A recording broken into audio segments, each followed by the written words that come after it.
Troisième évolution constatée, dans le cadre toujours de ce code et des différentes conventions ratifiées dans le cadre du droit des affaires, il y a eu l'affirmation de l'impertinence de séparation des pouvoirs. Désormais, la RDC a en substance reconnu que les actes d'assemblée, tout comme les décisions judiciaires et les comportements des institutions de justice et de l'exécutif, ne seront plus différenciés devant la responsabilité internationale. Et donc, l'État répondra de sa responsabilité lorsque les enfreintes constatées seront d'émanation, par exemple, judiciaire, y compris les décisions rendues ayant été coulées en force de la chose jugée. Quatrième avancée, c'est la reconnaissance de la priorité du juge optionnel et du fort dématérialisé sur les compétences des tribunaux locaux. Je souligne ici, y compris la Cour constitutionnelle, plus précisément la suprématie de l'arbitrage international lorsque celui-ci a été désigné comme mode de règlement de différends relatifs aux investissements qui découlent de l'application du Code congolais des investissements. Et ceci veut que le détachement de ce mode de règlement des conflits mette l'État et tous ces branchements, tous ces branches plutôt, en position de se soumettre, y compris lorsque ces enfreintes découleraient de ses propres organes comme la justice. Comment ça fonctionne? C'est la deuxième préoccupation que je vais évoquer ici.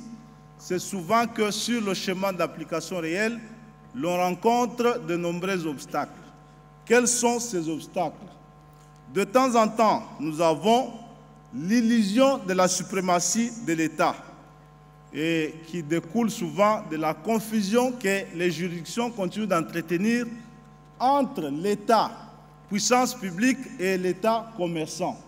L'État, puissance publique, souvent ressassé dans le cadre du Code de marché public lorsqu'il jouit toujours de sa prééminence sur les co-contractants privés et des prérogatives qu'on a qualifiées de prérogatives de puissance publique, alors que dans le cadre du Code des investissements, bien évidemment, il ne s'agit pas de l'État puissance publique, il s'agit de l'État commerçant. Deuxième obstacle, c'est l'abus du principe, mal compris et souvent mal appliqué.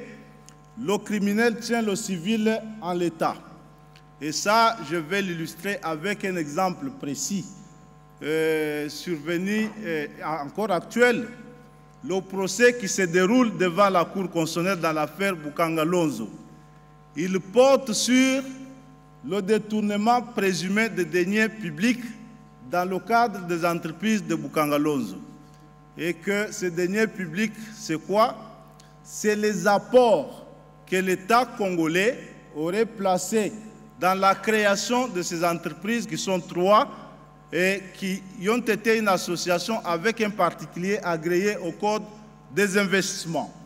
Dans ce procès, bien entendu, l'État continue de qualifier ces apports de deniers publics alors qu'effectivement, c'est un État commercial, un État plutôt commerçant, qui a versé ses parts de participation. Et lorsque l'État commerçant verse ses parts de participation et conformément au Code des investissements congolais et qui s'associe à un privé, il renonce au fait des princes et devient un État commerçant parce que d'ailleurs, dans ce contrat de Bukanga-Lonzo, vous allez constater que l'État lui-même, dans l'accord qu'il associe aux partenaires sud-africains, a stipulé qu'il renonçait à sa propre immunité et qu'au point 9 de la convention conclue avec le partenaire, l'État reconnaît qu'il n'acceptait pas n'importe quelle intrusion de ses services publics dans le fonctionnement ou dans le règlement des conflits qui découleraient de la gestion des entreprises de Bukanga-Lonzo.